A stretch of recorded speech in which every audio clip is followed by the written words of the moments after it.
Matthew Perry, a comedy light extinguished way too soon. Matthew was everyone's forever friend, but in his passing, we are also seeing how beloved he was as a human being.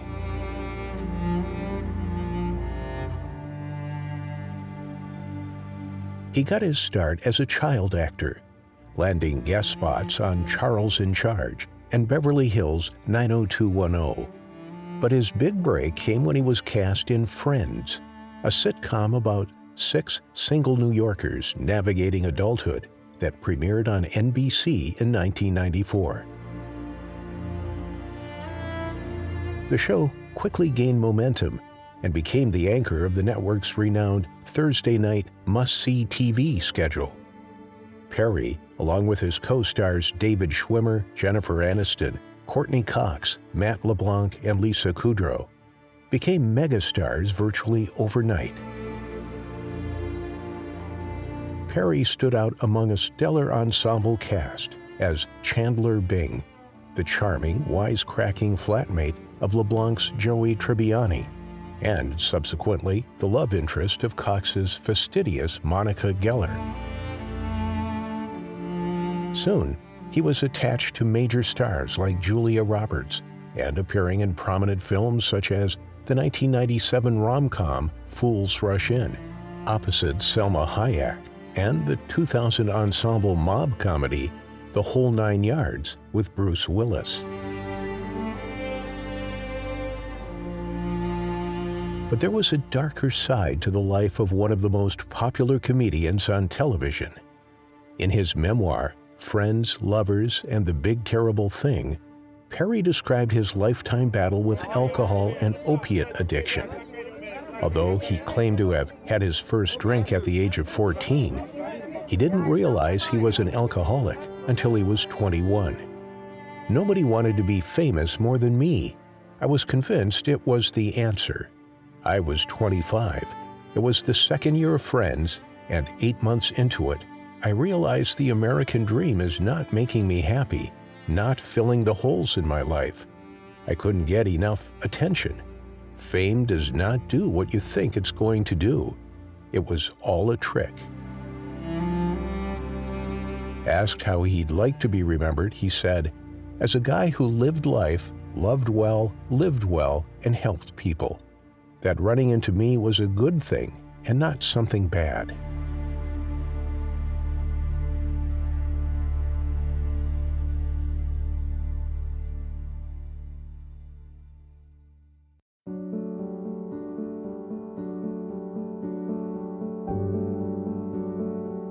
Matthew Langford Perry was born on August 19, 1969, in Williamstown, Massachusetts.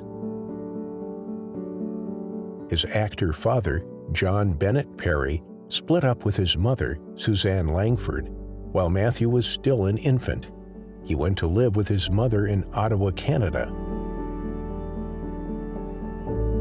Suzanne served as press secretary to Canadian Prime Minister Pierre Trudeau, and later remarried.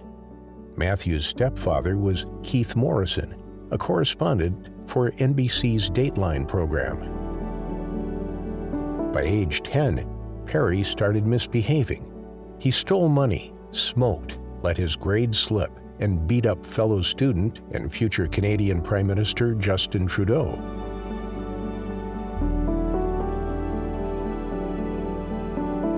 Perry began drinking alcohol at age 14 and was drinking every day by age 18. Perry practiced tennis, often for 10 hours per day, and became a top-ranked junior player in Canada, with the possibility of a tennis career. However, at age 15, he moved from Ottawa to Los Angeles to live with his father, and competition there was tougher. At 15 years old, Perry studied acting at Buckley School, a college preparatory school in Sherman Oaks, Los Angeles, and graduated in 1987. While in high school, he took improvisational comedy classes at LA Connection in Sherman Oaks. Perry landed his first movie part while still in high school, a supporting role opposite star River Phoenix in A Night in the Life of Jimmy Reardon. Unfortunately, the film came and went without much notice. In September 1987, Perry starred in his first sitcom, Second Chance. The show had a fantastical premise, with Kyle Martin starring as a man who dies and gets a chance to go back to mentor a younger version of himself, played by Perry. The show was later retooled, dropping Martin and focusing on the teenage misadventures of Perry's character. Which I appreciate you trying to help me out, but I don't want to rob a store. Hey, I don't either. But you need money fast, right? How else are you gonna get it? I don't know. I'll think of something. First thing you're gonna do is call the bank. Look, I know I promised I'd pay you today, but you said... Mrs. Russell, no buts. You're 4 months behind. My company doesn't have the money by noon tomorrow. We're repossessing your tercel. Hey, tell you what, keep the calendar. Despite its new direction and new title, Boys Will Be Boys, the sitcom failed to attract enough of an audience to stay on the air.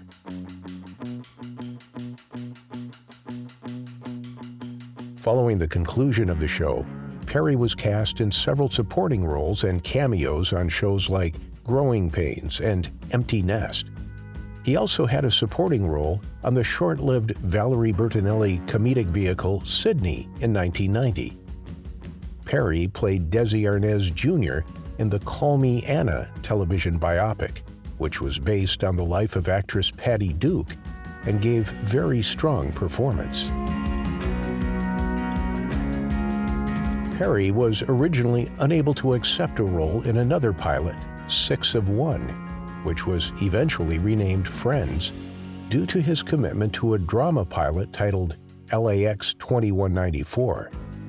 He was given the chance to read for a role in 6 of 1 and was chosen to play Chandler Bing after the LAX 2194 pilot was shelved. At 24, he would become the youngest person in the main cast. Auditions for the lead roles took place in New York and Los Angeles. The casting director shortlisted 1,000 actors who had applied for each role, down to 75. At the end of March, the number of potential actors had been reduced to 3 or 4 for each part, and these actors were asked to read for Les Moonves, then president of Warner Brothers Television. Having worked with David Schwimmer in the past, the series creators wrote the character of Ross with him in mind, and he was the first actor cast. Cox wanted to play the role of Monica because she liked the strong character, but the producers had her in mind to play Rachel because of her cheery, upbeat energy, which was not how they envisioned Monica. After Cox's audition, though, Kaufman agreed with Cox, and she got the role. When Matt LeBlanc auditioned for Joey, he put a different spin on the character. He played Joey more simple-minded than intended and gave the character heart. Although Crane and Kaufman did not want LeBlanc for the role at the time, they were told by the network to cast him. Jennifer Aniston, Matthew Perry, and Lisa Kudrow were cast based on their auditions. Rachel Green, played by Jennifer Aniston, a sheltered but friendly woman, flees her wedding day and wealthy yet unfulfilling life. Be single, okay? I just want to be married again. And I just want $1 million. Rachel? Oh, God, Monica, hi. Thank God. I just went to your building and you weren't there, and then this guy with a big hammer said that you might be here, and you are. Can I get you some coffee? Decaf. Okay, everybody, this is Rachel, another Lincoln High survivor. This is everybody. This is Chandler and Phoebe and Joey. And you remember my brother Ross? Sure. Hey. Hi.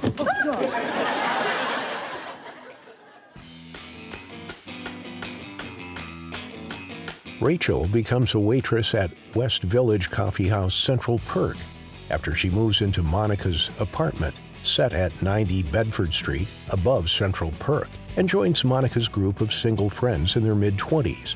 Previous roommate Phoebe Buffet, Lisa Kudrow, an odd masseuse and musician.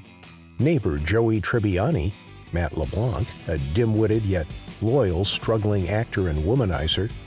Joey's roommate Chandler Bing, played by Matthew Perry, a sarcastic, self-deprecating data processor.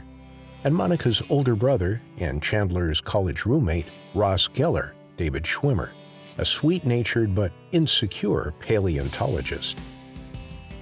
Filming for the series began during the summer of 1994 in front of a live audience, who were given a summary of the series to familiarize themselves with the 6 main characters.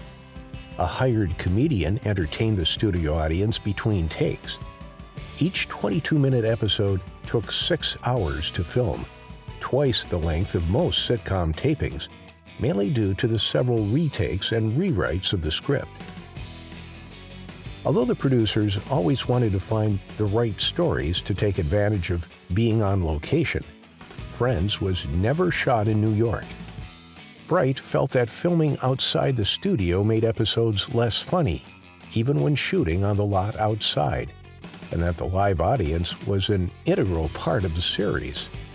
When the series was criticized for incorrectly depicting New York, with the financially struggling group of friends being able to afford huge apartments, Bright noted that the set had to be big enough for the cameras, lighting, and for the audience to be able to see what's going on.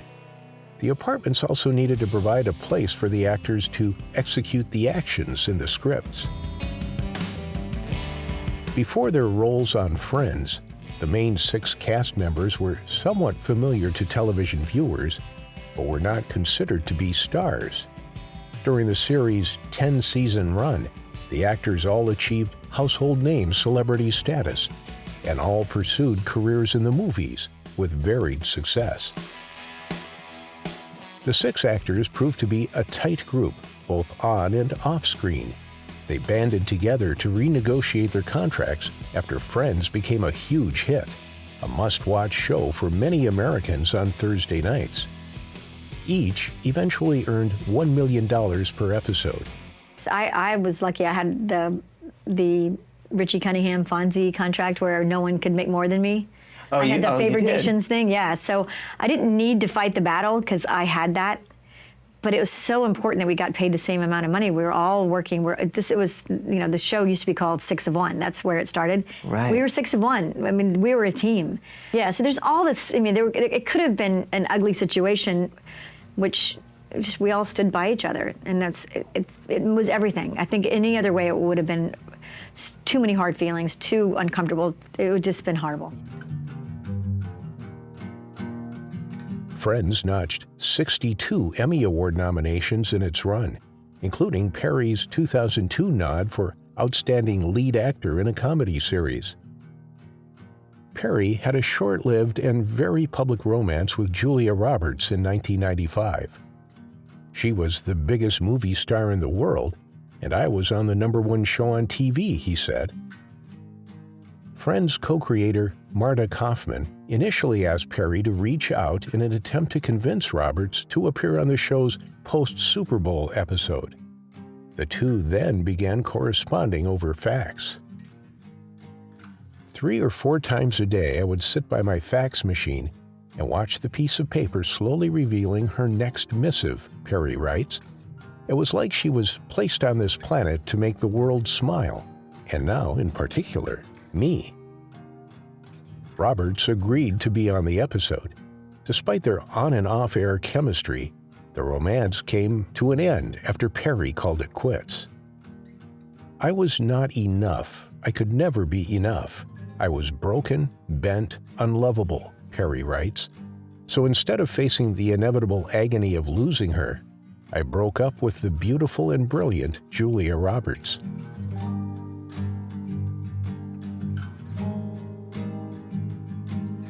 He watched Roberts win an Oscar for her role in Erin Brockovich from his room at rehab.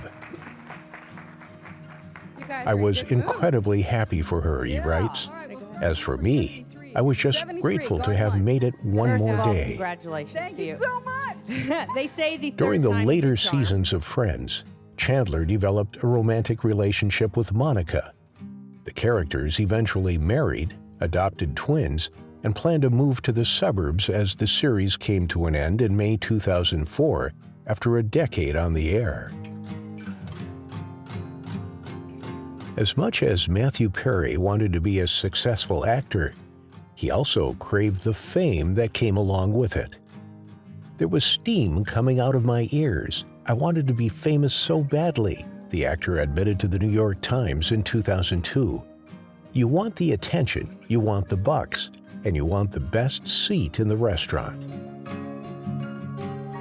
Despite being the source of so much laughter for tens of millions of viewers, Perry's private life was no laughing matter. Behind the scenes, he was harboring a dark secret. From an outsider's perspective, it would seem like I had it all, he said. It was actually a very lonely time for me because I was suffering from alcoholism.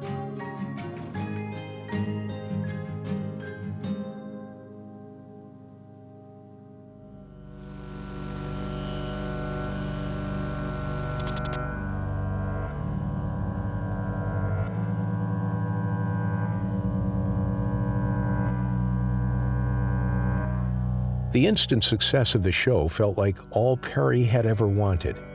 When it happens, it's kind of like Disneyland for a while, Perry told the New York Times. For me, it lasted about 8 months, this feeling of, I've made it, I'm thrilled, there's no problem in the world. And then you realize that it doesn't accomplish anything. It's certainly not filling any holes in your life. However, alcohol dependence did become a part of his life. Then, after a jet ski accident in 1997, when he was prescribed Vicodin, drugs also entered the picture. It wasn't my intention to have a problem with it, he said in 2002. But from the start, I liked how it made me feel, and I wanted to get more.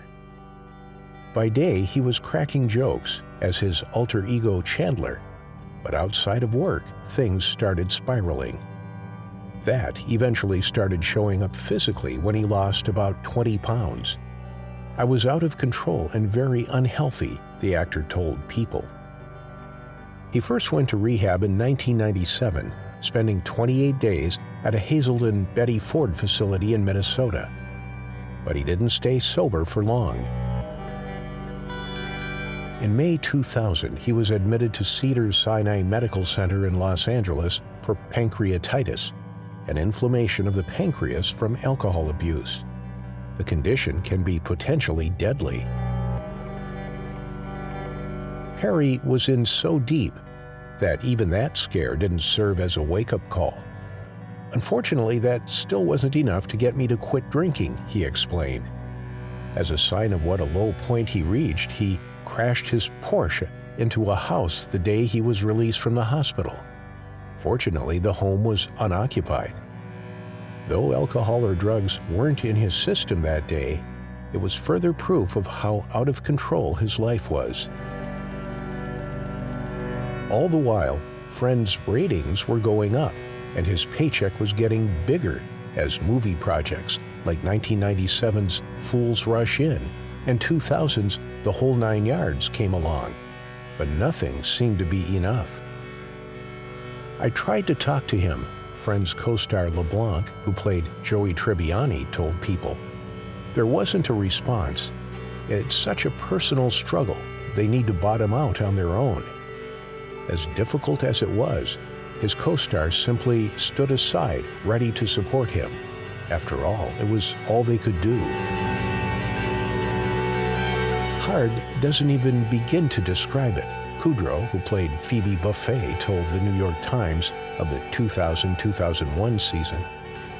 When Matthew was sick, it was not fun. We were just hopelessly standing on the sidelines. We were hurting a lot. Matthew is one of the funniest people I've ever met in my life. He's charming and hilarious. Most of our hard laughs came from Matthew. Aniston, who played Rachel Green, described him as one of the most sensitive people I've ever met, more than most girls I know. His feelings get hurt. He cares what people think. 6,000 AA meetings, therapy 30 years, 15 rehabs, maybe at least. Me into the emergency trauma room, and it was in there that my colon exploded. Well, I was put on an ECMO machine. And an ECMO machine, when you talk to any doctor, is a Hail Mary. It is the last thing that you do before people die. And there were 5 people that night that were put on ECMO machine, and I was the only one who survived. Friends co-creator and executive producer Marta Kaufman told People, "It was terrifying watching someone you care about in so much pain."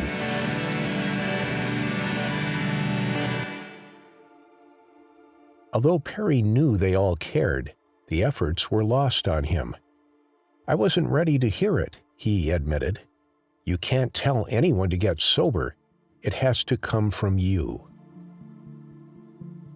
Perry eventually got sober because he was worried he was going to die the next day. He did have control of one thing. "I had this odd rule that I would never drink on a set," Perry told the New York Times, "but the effects of his addiction still showed. I went to work in extreme cases of hangovers. It's so horrible to feel that way and have to work and be funny on top of that." "I don't remember 3 years of it," Perry admitted about filming Friends during his uncontrolled addiction. "I was a little out of it at the time, somewhere between seasons 3 and 6. Somehow he managed to channel even more energy into work when he did double duty in February 2001, filming both Friends and the movie Serving Sarah. He commuted between sets in Los Angeles and Dallas to play his parts. Around this time, he was drinking vodka by the quart. "I was sleepy and shaking at work," he said. But on February 23, 2001, something shifted. "I can't describe it because bigger things were taking place that I can't put into words," he said. In his book, Perry says season 9 of the show was the only season of Friends he filmed while fully sober. He mentions that he received his only Emmy nomination for that season. Perry says he thought he was keeping his addiction a secret from his castmates until Aniston came to his dressing room one day and told him everyone could smell alcohol on him. "I would fake back injuries. I would fake migraine headaches. I had 8 doctors going at the same time," Perry said. "I would wake up and have to get 55 Vicodin that day and figure out how to do it. When you're a drug addict, it's all math. I go to this place and I need to take 3, and then I go to this place and I'm going to take 5 because I'm going to be there longer. It's exhausting, but you have to do it or you get very, very sick. I wasn't doing it to feel high or to feel good. I certainly wasn't a partier. I just wanted to sit on my couch, take 5 Vicodin, and watch a movie. That was heaven for me."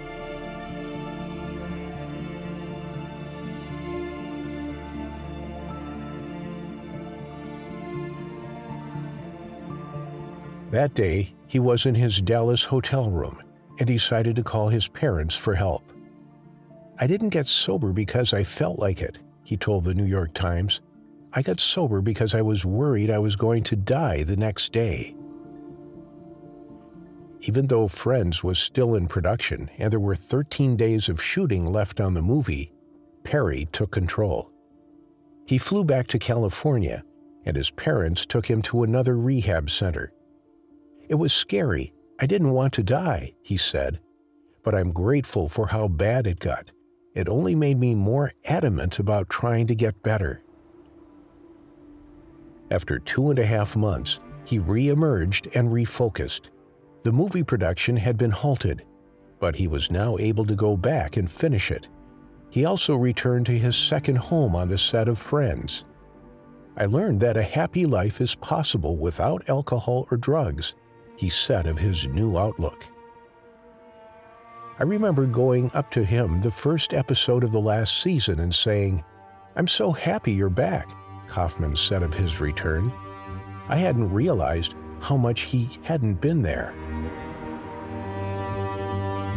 Perry said that when Friends came to an end, he felt nothing. I couldn't tell if that was because of the opioid buprenorphine I was taking, or if I was just generally dead inside, Perry writes. He recalls waking up the morning after the finale was filmed, thinking about what he was going to do next. With no ridiculously high-paying, dream-come-true kind of job to go to, and no special someone in my life, things slipped fast, Perry writes. In fact, it was like falling off a cliff.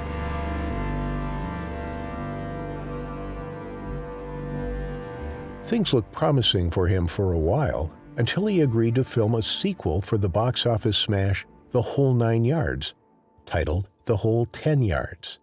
Jimmy, don't shoot! It's me! It's us! I know! Okay, that almost hit me! Laszlo Gogolak was at my house! Oh my God! Where's him? I know! He's still alive! Cynthia's been kidnapped. I need your help. This could be great. I'll wait for you to get back in the game. Yes, back in the game. I have no intention of getting back in the game. I like cooking, I like cleaning, and I like to decorate. So, this is how a retired mass murderer acts? No, this is the way a retired mass murderer acts. Ah! Noted. Unlike the 2000 classic, the sequel bombed at the box office. That was the moment Hollywood decided to no longer invite Mr. Perry to be in the movies, Perry wrote in his book.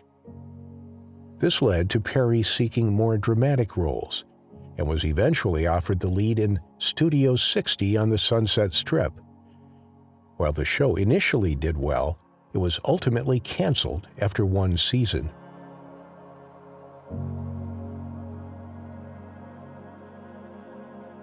For his performance as Joe Quincy in The West Wing, Perry received 2 Emmy nominations for Outstanding Guest Actor in a Drama Series in 2003 and 2004. He appeared as attorney Todd Merrick in 2 episodes of Ally McBeal. In 2004, he made his directorial debut and acted in an episode of the 4th season of the comedy drama Scrubs, an episode which included his father. Perry went on to star in the 2006 TV movie The Ron Clark Story, about a Southern teacher who moves to New York City to work with disadvantaged students. The performance earned him Emmy and Golden Globe nominations. In 2007, he played a screenwriter who tries to cure his depression to win over the woman he loves in the independent film Numb. Perry then played the lead in another independent feature, Birds of America, which was shown at the 2008 Sundance Film Festival.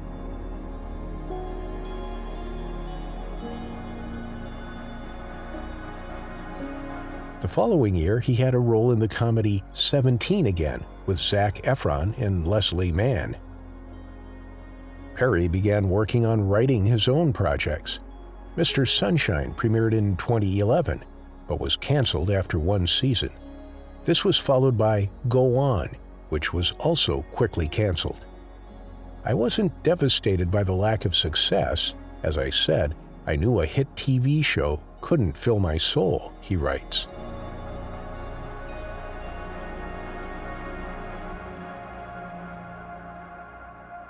Perry finally found another winner with the 2015 revival of The Odd Couple, playing the messy Oscar Madison to Thomas Lennon's fastidious Felix Unger.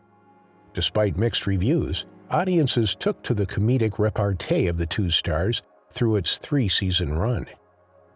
Sometimes, when you're around Gabby, we get a little defensive. No, I don't. You do. Shut up. Okay, you want to get this over with? Be nice. You don't have to agree with her, but at least let her finish her sentences. Sometimes we say more with our mouths closed.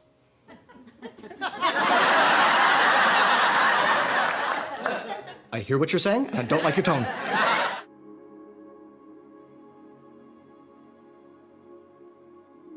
During these years, Perry also enjoyed a recurring role on the legal drama The Good Wife and reappeared for its spin-off, The Good Fight. One of Perry's final roles was as Ted Kennedy on the 2017 limited series The Kennedys After Camelot, also starring Katie Holmes as Jackie Kennedy.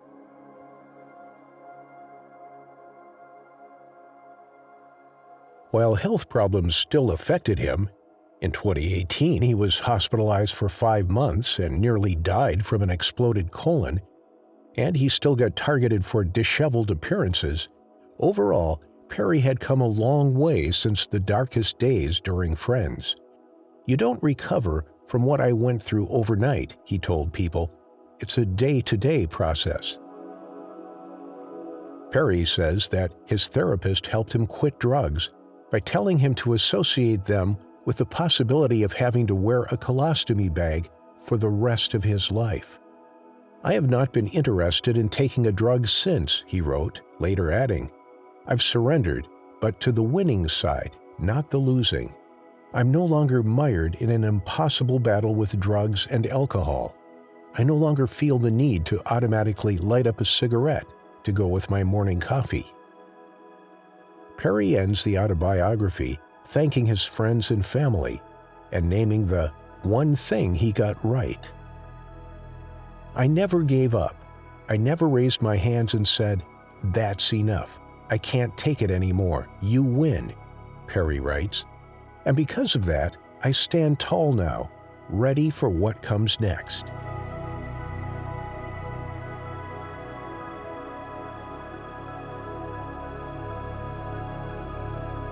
In November 2019, Warner Brothers Television was developing a Friends reunion special for their new streaming service, HBO Max. The special would feature the whole cast and co-stars. In February 2020, an unscripted Friends was commissioned with all original cast and co-creators returning. The special was filmed in Los Angeles, California at Stage 24, also known as the Friends Stage, at Warner Brothers Studios, Burbank, where Friends had been filmed since its second season. The filming of the reunion began in April 2021. Filming of the special was delayed twice, first in March 2020 and second in August 2020, both due to the COVID-19 pandemic.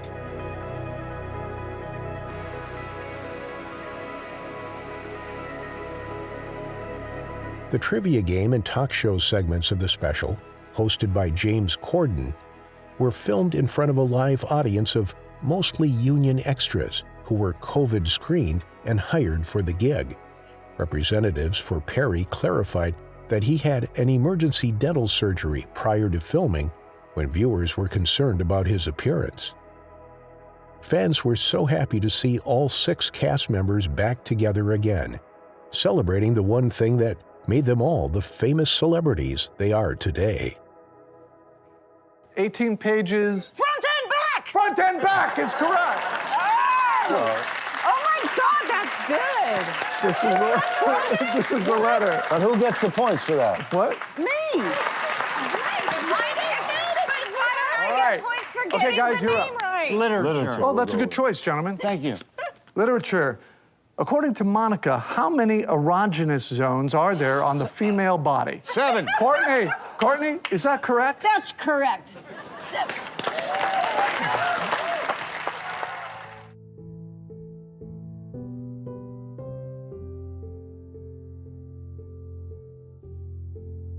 On October 28, 2023, Perry was found unresponsive in his hot tub at his home in Pacific Palisades, Los Angeles, and was later pronounced dead.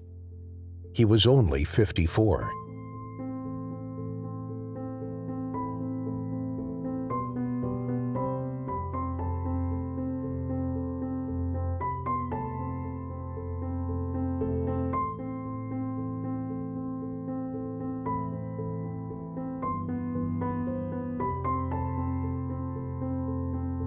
LAPD Captain Scott Williams said, "The cause of death may not be known for some time, but at this point, foul play is not suspected."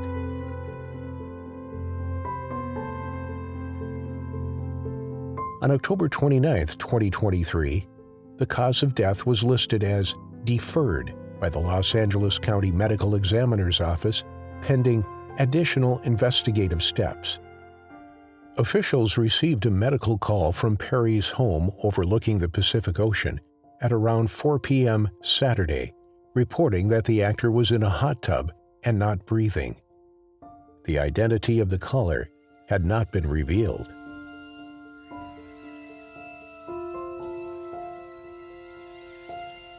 An adult male patient was deceased prior to first response arrival, the LAFD said in a statement. The patient was found by a bystander who had repositioned the victim, where the head was out of water in a freestanding hot tub. Firefighters pulled the victim out of the jacuzzi and did a quick medical assessment to find he was deceased, the statement read. Prior to his passing, Perry uploaded a series of posts to his social media, all relating to Batman. Eerily, the actor's final Instagram post before he passed away shows a photograph of him in a hot tub with the backdrop of the night sky and half moon.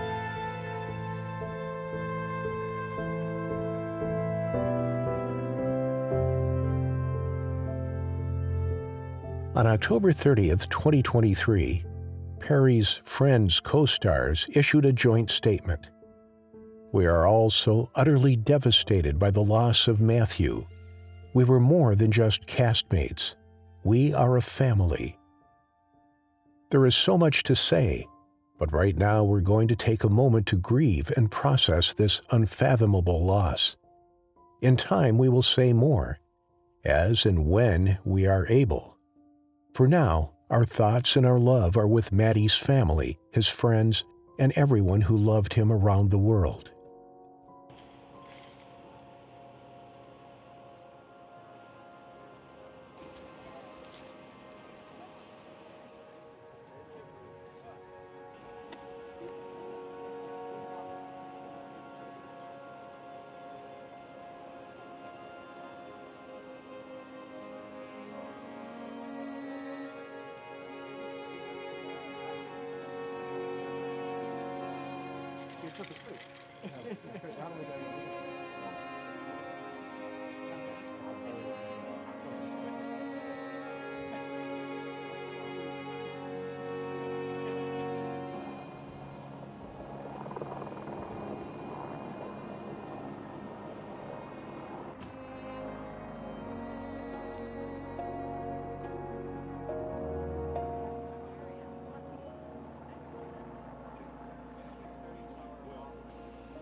I mean, I was shocked because, when you see an ambulance come outside, obviously wondering, everyone would wonder,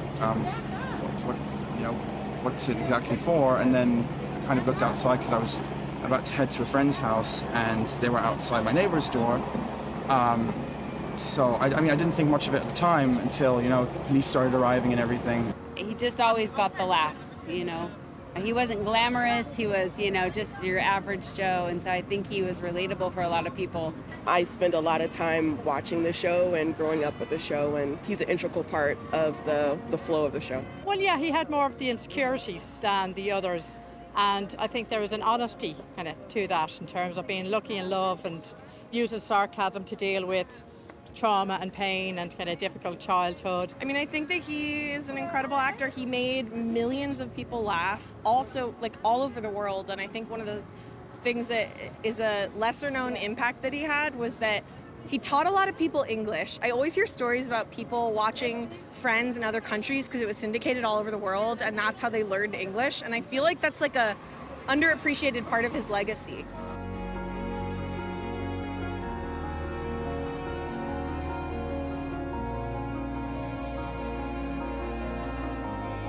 Despite his pain and struggle, Perry said his recovery journey left him with a prevailing sense of duty to help others walking similar paths.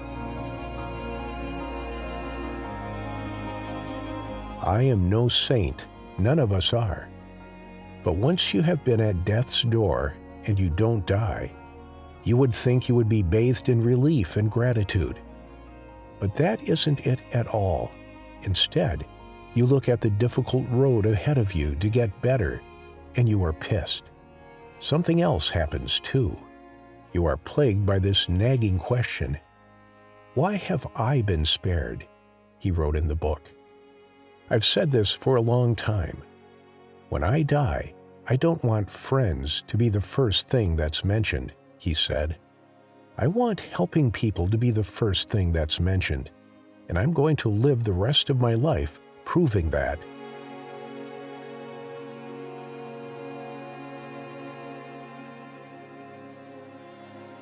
We will always remember Matthew Perry for the hours of entertainment he brought us, and the work he did behind the scenes to help others who suffered from the same illness he did.